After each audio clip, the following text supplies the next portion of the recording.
Hey, Blake T. Wild here, and welcome back to yet another episode of the Ultimate Era, where I am covering as many original Ultimate Marvel Comic Universe comics as I can possibly handle. But this is actually one of the Ultimate Marvel comics that I like, and it's the origin of Marvel Zombies, a scathing attack by Mark Millar against the old derogatory term used for people who loved and typically only bought Marvel comics. Isn't he clever? And yes, I am skipping Ultimate Fantastic Four Volume 4 because I just don't like it. It's not interesting. The Mad Thinker shows up for a couple issues, and it's even less interesting when the Ultimate Inhumans show up. It's just kind of some inconsequential sort of in-between stories, kind of just showing what happens to the Fantastic Four after going public for a bit. Released in 2005, written by Mark Millar with art by Greg Land, this is Ultimate Fantastic Four Crossover. And yeah, I know what you're thinking. Greg Land is on art! Greg Land is on art! Man the battle stations! But I don't think it's actually as bad as you would expect, and I think it is because of the inking and coloring, but I'll discuss that at the end of the video. The book begins 150 million years ago as Ben Grimm the Thing clocks a T-Rex and sends it flying across the jungle of the prehistoric forest. Reed yells at Ben over the radio about possibly fucking up time via the butterfly effect for decking a T-Rex, and Ben looks at the seemingly dead creature and says it's fine. Meanwhile, Johnny soars over the sky of the Cretaceous and notes that in a 10-mile radius, he has not found the people they're looking for, and believes that they are not in this time period anymore. 200 million years ago, Reed and Sue walk along a beach in the exact same spot that Johnny and Ben are at 50 million years later. Then the Chrono Bandits appear, and they order Reed to get the United Nations on the phone because this is now a hostage crisis. No, they're not holding Sue and Reed hostage. They're holding the first creature that crawled out of the ocean hostage. Reed asks if they're out of their fucking minds because if they kill it, they'll wipe themselves from existence too. Then they train their guns on Sue and order Reed to follow their commands or else they'll shoot her, then the fish with legs. And Sue launches them away with a force field and Reed lassos them together. Then he radios into Captain America that they apprehended the criminals in the Precambrian and are preparing to head back to the present. Nick Fury and some of the Ultimates wait for the FF when they arrive with the bandits. Johnny fanboys over Captain America as he excitedly explains everything that happened when they went through time, and Cap tells him to take a breath and let S.H.I.E.L.D. get these guys loaded up and taken off to the Triskelion. The FF head outside this warehouse place with a time portal and discover a legion of news reporters and paparazzi. Reed asks if Johnny tipped them off, and Johnny just smiles and says that they should always expect the paparazzi around since they've quickly become the world's most famous superheroes since the Las Vegas incident. The FF then soar over New York in their new and improved Fantasticar, and they discuss the most recent adventure and how insane it is that all of this has happened to them. They went from regular people to being trapped in the Baxter Building with superpowers for a handful of years, to being the most beloved superheroes of all time. And Reed smiles, and even he admits that he is enjoying this. They arrive back at the Baxter Building where Dr. Storm is waiting for them. As the FF depart the Fantasticar, Storm tells them that the Ultimates should have dealt with that situation because they're the professionals and he doesn't like Reed gallivanting away with Ben to fight all these super criminals, especially when he takes his kids along with him. Reed, I'm trying to be reasonable, I really am, but it seems like ever since you traveled into the end zone, it's given you a taste for recklessness. The Baxter Building is funded by a coalition of interests, and we have to work for our investors, not just take resources for personal experiments. Reed, please, you're not a superhero. You're a scientist. And promise me you'll get your mind back on the job. Absolutely, Professor. I promise. A few weeks later, in his lab, Reed is working on a machine when Sue shows up and asks how he's feeling. Reed tells her he's just had a lot on his mind. And then she realizes something and asks if he's still working on end zone experiments even after her dad told him to stop. Reed admits that he is. But he has discovered something incredible. He has made contact with another intelligence on a parallel Earth. And he's been sending and receiving messages to them. And then he asks if she's gonna tell her dad. Sue gets so angry at him and says that at least her dad waited until her mom was dead before losing himself to his work.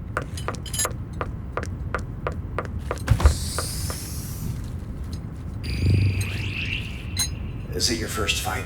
Not exactly. Oh, don't worry. My Sue used to storm off like that all the time. She'll be furious for about an hour, annoyed for 2, then sulk for 90, 95 minutes before you just kiss and make up. Trust me, I speak from experience. Who's the little boy? This is Franklin, my son. We've got a little girl too, Valeria, but she's out with her mother right now. I thought you might get a kick out of seeing the kind of child you and your Sue might have in a few years down the line. If my projections are correct, of course. Say hello, Franklin. You look like you could be my daddy's little brother. Wow. It's just mind-blowing to think Sue and I actually getting together in the future. I mean, it always felt like we would, but this is just like official confirmation. Unless, of course, that's just one of the subtle differences in our worlds. I've been reading all of the web pages that you've sent me. The details are fascinating. Your Avengers are called the Ultimates. The Baxter building is totally different.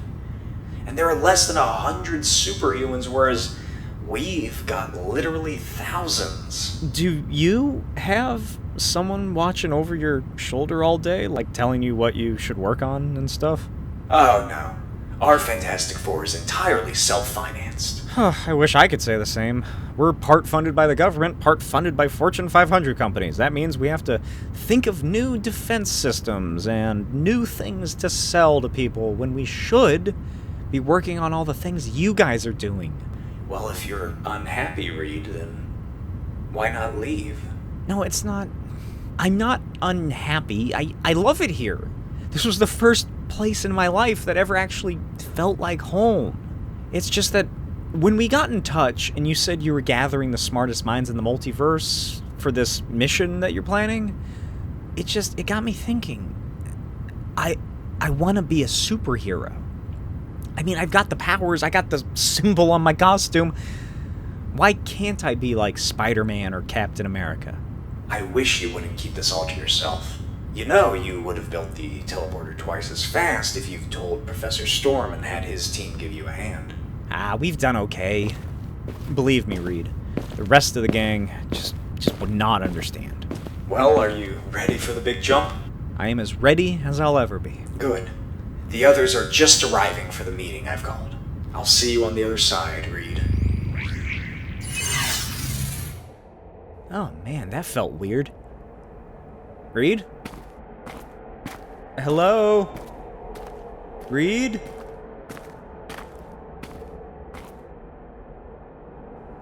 Oh my god. What happened? Reed? Hello?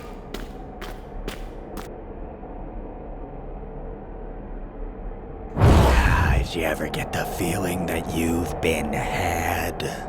Mr. Fantastic shoots out his arms at Reed as he panics and asks why they brought him here. What happened to their world? Mr. Fantastic laughs at him and tells him that they ran out of food. Simple as that. The Reeds entangle themselves in a massive mess, and Reed is able to barely escape into the sewer system. Thing rips the ground open, and the Torch plunges down after him. Reed races through the dredge in utter panic as he hears the Torch calling out behind him, taunting him. Torch speeds through the tunnel, and Reed slinks out of his hiding space and then escapes back up to the surface, where he finds himself in the middle of Times Square, which is not a good place to be in this world. Reed chastises himself as he looks at the ruined world he's just trapped himself in and wonders how the hell he's gonna get back. Then he's webbed against a wall by Spider-Man, and a legion of zombified heroes corral around him. Reed pleads with them to stop when a building explodes from the Hulk, and the Hulk smashes his way through the crowd and rips Reed off the building, and then is smashed by a semi-truck. Colonel America orders the zombie legion to fall back as a torrential downpour of vehicles rain upon them. The zombies scatter for cover, and Reed comes face to face with Magneto, and he assures Reed that he's now safe. Meanwhile, at the Baxter building, Johnny asks Sue where Reed is, and she tells him that she doesn't know. She doesn't care, because she is very angry at him, and Johnny should try Reed's lab instead of her. Johnny says no shit, and that he already checked, and that immediately makes Sue hop up and march out into the hall, followed by her little brother, where they find Ben wondering the same thing about Reed. The trio head up to Reed's lab as Sue begins to freak out more and more about what happened to him, which causes Johnny to start freaking out more and more because he sees his big sister freaking out, and they look around the lab to find the teleporter. Meanwhile, in a ruined hellscape that was once New York, Reed follows Magneto through a train yard to a hideout made inside of a train tunnel, blocked by debris and vehicles. Reed asks if the zombies will find them here, and Magneto tells him that they haven't figured it out yet, and he hopes that he can keep it that way for just a little longer until he can figure out a way to get the survivors to his secret base, Asteroid M. Reed asks how long the world has been like this, and Magneto reveals that it's only been 3 days. They find the encampment, and Magneto introduces them all to Reed, assuring him that he's not infected, and Reed reveals that he's from a parallel universe, and that the Reed Richards of this world tricked him to come here. And then Magneto realizes the horrible mistake young Reed Richards has made, because this now means that the zombies of this world have a gateway to a brand new one to devour. And in the Baxter building, the teleporter ignites a blinding light, and the Fantastic Four watch in horror as the Fantastic Four appear. The torch unleashes his flames upon them, but Sue creates a force field blocking the FF from the FF. Sue orders Johnny and Ben to leave when the Invisible Woman casts a force that launches Sue out of the room. Ben locks the lab down, but Mr. Fantastic is able to wriggle his body through the 5 layers of airtight doors as the room is filled with gas. Then he explodes out and attacks Ben. Ben demands to know what they did to his friend as Fantastic strangles him. And then he splats out as Sue collapsed his left synapse of his brain. Security arrive and the FF give them the rundown of what the fuck is happening. Johnny asks where his dad is, and Commander Lumpkin informs them that Dr. Storm suddenly left the building in a hurry about 15 minutes ago. Johnny panics, but Sue tells him it's actually a good thing, because he would have never let them do what she has planned. A few days later, on Earth 2149, Wolverine hunts for any of the remaining humans as Reed slithers his way through the ruin. He returns with some much-needed medical supplies, and Magneto proposes a course of action. If they can reach the Baxter building and the teleporter, and that means it would give both the survivors a chance to escape, and they can close it off from the rest of the infected. And a few hours later, as Magneto and the others orchestrate their plan via blueprints of the rail tunnels, Thor and the zombified Avengers crash through the tunnel. Magneto immediately slams a train into them and orders an evacuation. The survivors escape into the street where they come across a deluge of zombie superheroes, including the gargantuan Giant Man. Then all the zombies are blinded and wrench around in pain. Magneto asks if this was Reed,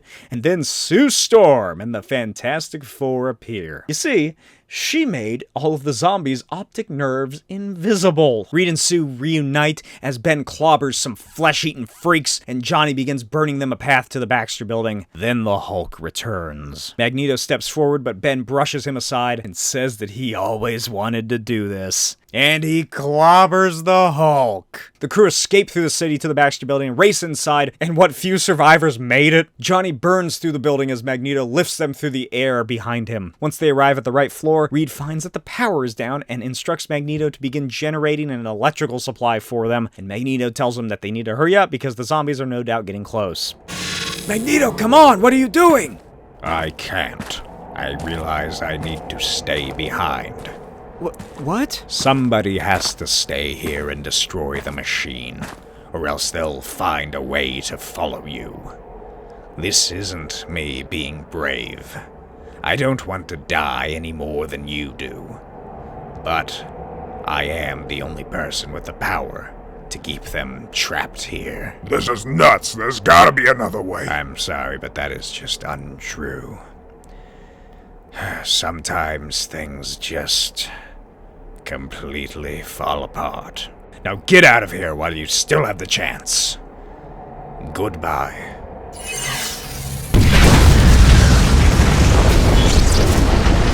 The FF and the universally displaced refugees arrive back in the Baxter building where they find Dr. Storm waiting for them. Reed tells Franklin Storm that he'll save him the trouble and begin packing his things to leave. Then Franklin Storm sighs and tells Reed that he's not going to fire him. Obviously he's not happy, especially since they now have zombies locked up downstairs. But that's a matter for a later time, because right now there's an issue with Johnny and Sue. Their mother's here. The Custodians, Agents of Cross. This 6-issue comic series asks the all-important question. What would happen if the only heroes that can save the world are an intelligent baboon, the world's smartest man with the power of elasticity only in his right arm, a teenage girl who controls fire, and a 4-armed werewolf? Find out now, because issue 3 is releasing weekly over on my Patreon, with issues 1 and 2 having been uploaded there in their entirety. Each book of this 6-issue series is going to be over 50 pages. The last issue is closer to 70. Only $15 for these books. Far better deal than anything you'll get from Marvel or DC these days. The Custodians, Agents of Cross, issue 3 sees our heroes, the Custodians, as they travel to the Rallian Institute for Accelerated Learning to meet the most fantastic supergroup in training, the Infinitum Brood. It also features 2 backup stories, Let's Get Happy, in which the Neuronaut must mentally battle the villainous Gray Matter, and The Bench That Wouldn't Stop.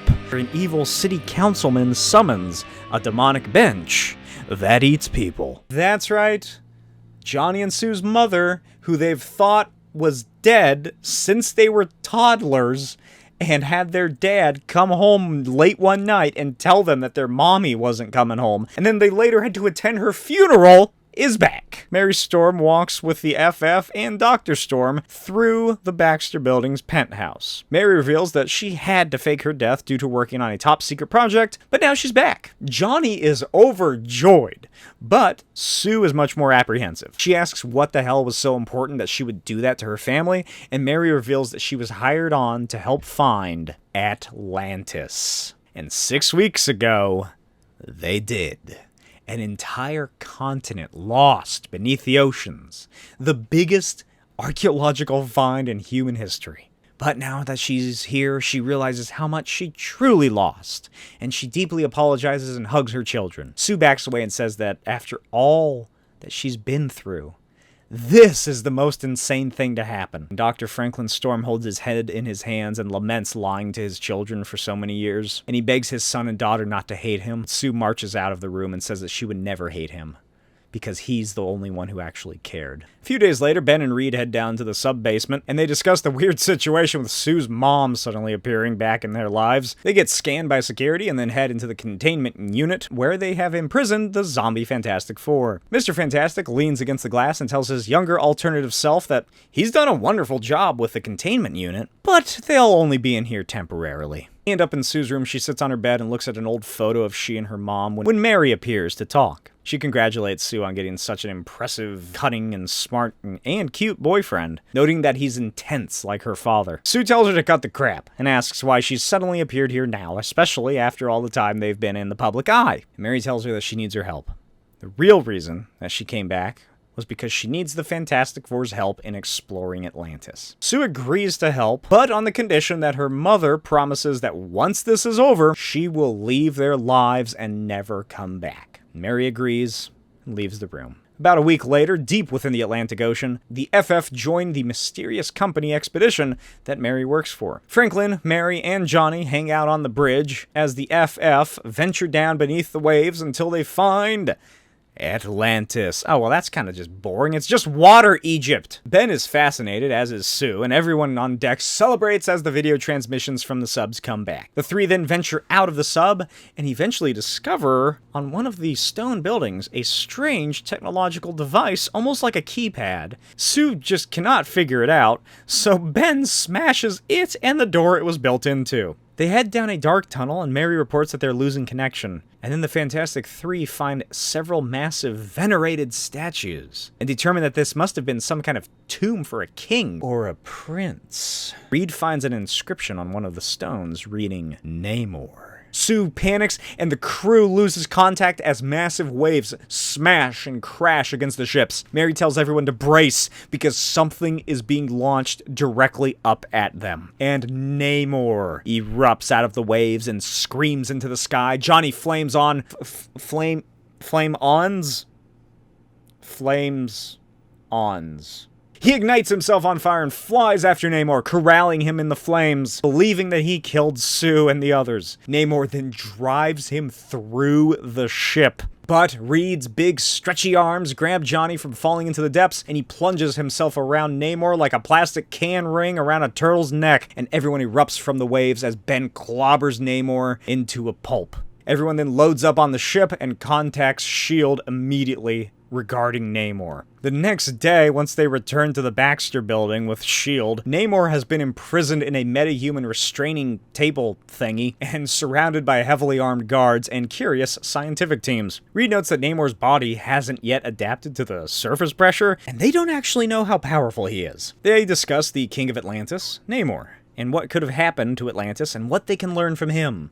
Then Namor, looking like Taylor Lautner, tells them that Atlantis was destroyed in a war with Lemuria. Namor explains that he was observing their language and gestures and completely understands them now, like not even 24 hours later. Then he notes how pitiful their race is compared to the Atlanteans, who were so far advanced. Mary Storm introduces herself and explains the whole research operation, and apologizes to Prince Namor for any misunderstanding they might have had. Then Namor calls her an old trout and demands to speak to the pretty one. And Johnny steps forward, and then Namor clarifies that he meant Sue. Namor tells them that he has no interest in sharing his secrets with them, but if Susan spends some time in his company, he'll consider it. Then he smashes out of his restraints and points out that Johnny attacked him first in the Atlantic, and he asks why he's not allowed to be free since he has done them no wrong. Sue agrees to spend time with Namor, noting that he's the last king of Atlantis, and the aspect of learning what he and his people knew is just too good to pass up, much to Reed's chagrin. Later in Reed's lab, Reed, what the fuck is this? So... I'm making fun of it, but this is like one of my favorite aspects of the Ultimate Fantastic Four is just how weird and sci-fi they get with these stories, especially, you know, Ellis and then Mark Miller both come in and they just fucking explode with like crazy ideas. I love it. So, Reed is, I guess, discussing the Namor situation with his little buddies here, the Mini-Mates. Embryonic versions of the Ultimates that he grew in a virtual petri dish, whatever that means, just for the hell of it. And Minicap can't believe that they let Susie go with Namor, but Thor tells him to calm down and eat his chicken dinner. Mary shows up, has the same reaction I did, and then Reed makes himself busy around the lab as she tells him that a jealous outburst can go a long way in a relationship and he probably shouldn't just be a doormat. He asks her why she came down here and she says that she needs help translating the Atlantean that they have. And it's at this point that since the accident, which I have always felt was about maybe, let's say, 3 to 4 years before this, Reed's brain has become, quote, as flexible as his body, and he grows smarter by the day. And on top of no longer needing food because his internal organs are like weird sacs that are merged together, his brain works so efficiently and like reconfigurates itself that he's obviously a super genius and he's getting smarter, but he also doesn't need to sleep anymore. Anyway, she hands him the files and heads out. And elsewhere, Sue and Namor walk through Central Park guarded by Herbie robots. Namor brushes off her questions about Atlantis and asks why Sue surrounds herself with people that don't appreciate her. Her brother, her mother and father, that big rock guy, her boyfriend. Then he takes her by the waist and flies her up and across NYC to Times Square in an attempt to get away from the Herbies. He comes onto her, and she pushes him away in disgust, but he pulls himself back at her. So Sue rockets him across Times Square and into a truck. Namor explodes out in anger as the Herbies find them, and he soars at Sue and slams his fucking fist into her face. Then he begins demolishing the Herbies. And meanwhile, at the Baxter building, Reed has easily completed the translation, and he and Mary discover in horror that it wasn't a tomb. Namor was not a king, nor was he a prince. He was once one of Atlantis' most dangerous criminals. Shortly after the Fantastic Four mobilize, Namor beats the shit out of Johnny and Ben and tries once more to kill Sue. Then Reed shows up in the Fantastic 05 giant mech. It gives him the powers of Ben, the shielding of Sue, the fire of Johnny,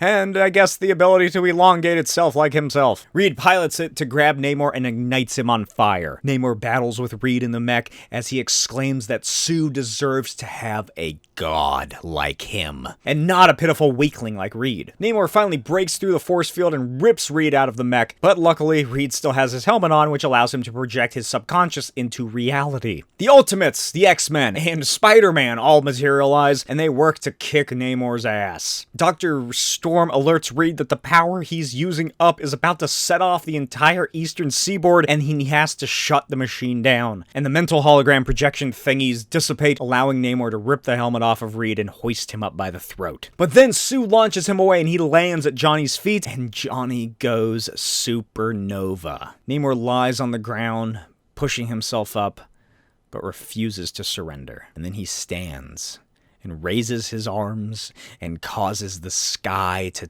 tear into darkness, and a massive figure made entirely of water appears over the city, ready to strike. Namor tells them that he will claim victory as long as he receives a kiss from Sue. And Sue steps forward, and Reed loses his fucking mind as Ben holds him back, and they kiss for quite some time. And then Namor turns to Reed, smirks devilishly, and flies off. Several days later, Mary finds Sue and tells her goodbye. She thanks her and the FF for all their help and is going to keep her end of the bargain. She also tells Sue that she has to be in Europe for a meeting with her company's owner regarding how to retain control to Atlantis and whatever it is they find there. And Sue says goodbye to Mary, and then she turns to leave, revealing a green dragon tattoo on her back. The end. I hope you enjoyed this episode of Ultimate Fantastic Four. Let me know what you thought in the comments below. I had a blast reading through just this script I wrote of it, just as much as I did the first time I read through the Ultimate Fantastic Four. I really think it's a fun series. It's such a great one. And you get so many elements of seeing where Reed goes in the future and like these building blocks. But first of all, let's discuss Greg Land's art. Everyone knows it's flawed, it's often ugly and totally out of place, but for some reason, I just feel it works for these issues. It works so well. I think it has to do mostly with the coloring by Justin Ponzer and the inking by Matt Ryan. Those aspects of it make it feel not as frozen and dead, no pun intended, as a lot of other Greg Land comics do. There's something about the fact that it's so clearly traced and photoreal stylings that adds to the horror of the story as well. But it's weird that those two continue to work on Greg Land Ultimate projects into the future. Like, they stay on with him for the Ultimate Fantastic Four pretty much the whole time he's on it. But something happens and the coloring changes to a almost pseudo-flat coloring that, while it does have like shades and hues and whatnot and all that little add-on bits to make it actually look somewhat real, it just doesn't read visually, not as well as this first go at the series, at least. And I'm someone who loves flat coloring in comics, especially when compared to like overdone digital coloring. But when you have someone who does art like Greg Land's, in which it tries so hard to replicate reality, the coloring needs to fall in line with that idea. Because Justin Ponzer and Matt Ryan worked very hard to make this look good. We've all seen what bad inks and colors look like on Greg Land's art, and whenever I see the majority of these pages and the panels from this volume, I do find myself enjoying them. And there's something about the fact that it's not anymore, and there's something about the fact that it's no longer stylized like Kubert's work from previous volumes, that it reminds the reader that these aren't the normal Fantastic Four. They're like early 20-something-year-olds. I always figured that Ben was probably like 24, 25. Reed's maybe 21, 22 at this time. Sue's maybe like a year younger than him or so. And then Johnny is about Peter Parker's age because they go to the same school. It's sort of an uncanny valley effect, in that it makes the zombie aspect of the first couple issues, and then when they come back later, much more off-putting. And I think it kind of brings a sort of reality to this, a life of its own to the Ultimate comic book universe, which was supposed to be much more in line with our own reality at the time than the mainstream books were. But let's get into the actual, like, the meat and potatoes of this volume. And that is the focus on Reed. As we've seen previously, Reed has so many issues. This continues the major element of Reed's character in that he feels totally alone in life. He doesn't feel like he belongs. He can't really relate to other people, especially with what happened to his mind after the accident. And even when he has an amazing girlfriend in Sue, a great friend with Ben, Johnny is there, all of them who are essentially his family unit, he is secretly detached from them. And then, to make matters worse, he continues his experiments trying to contact other life, which is how he discovered, like, Annihilus when they go to the end zone, is he was so obsessed with speaking to alien life because he hoped to find someone who thought differently like him, who wasn't just a regular human and something more that he's beginning to feel like, that he doesn't want to admit at this point, of course, but, you know, later down the line he obviously will, that he somehow comes in contact in however many months it's been since we last saw him. He runs into himself, an older version of himself. And who better to understand him than him? And so Reed Richards of Earth 1610, he creates this idea of what his life should be like once he meets Mr. Fantastic. And I really think that the talks that Reed has with Mr. Fantastic that we don't see, and even the ones we do see, really must have influenced him into where he goes in the future when he eventually becomes the Maker. This is a huge stepping stone for who Reed becomes and like what he processes and what he learns from this experience. And the same goes once he's in the zombie Earth. We don't know how long he was there for, but it kind of seems like it was at least like 2 days maybe. Who knows how time correlates between both of these realities, but I feel like 2 days might be a good point. That seems like a proper story structure to really emphasize he's trapped here. It's still more than enough time for him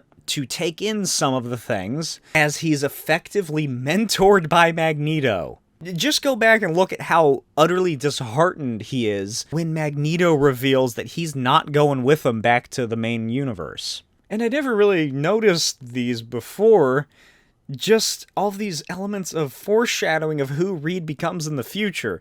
Especially Magneto's goodbye speech when Ben tells him that there has to be another way, and Magneto solemnly tells them all, specifically Reed, that sometimes things just completely fall apart. And of course, I really dig this twist on Namor. I enjoy both of the stories in this, which is why I wanted to contain them both in the one big video. I think they're both great. They're both fun. Also, they both happen pretty quickly after one another. It's a cool twist. It's a neat idea. The reveal that he was just some lunatic prisoner millennia ago works really well for what seems to be an otherwise lead up to a regular version of their relationship. But I just think that this is great. I loved Reed's jealousy, and his inferiority complex comes way into play with Namor. Here's another sort of foreshadowing moment that leads into Reed's self-hatred and his pushing of everyone away from him and lashing out in the future. When Namor asks him why Sue would ever want to be with him instead of with a god like Namor. Emphasis on the god part. But let me know what your thoughts are in the comments below. What are your thoughts on all of this? As always, check out my Patreon, patreon.com/Smokey'sVideos, where you get access to early videos, as well as all of my comics, movie commentaries, and more. And check out my Etsy shop, blatesywald.etsy.com, to pick up my physical copies of my comics, The Custodians, Agents of Cross, and Destructo Boy. And I will see you next time for more Ultimate Era. Bye!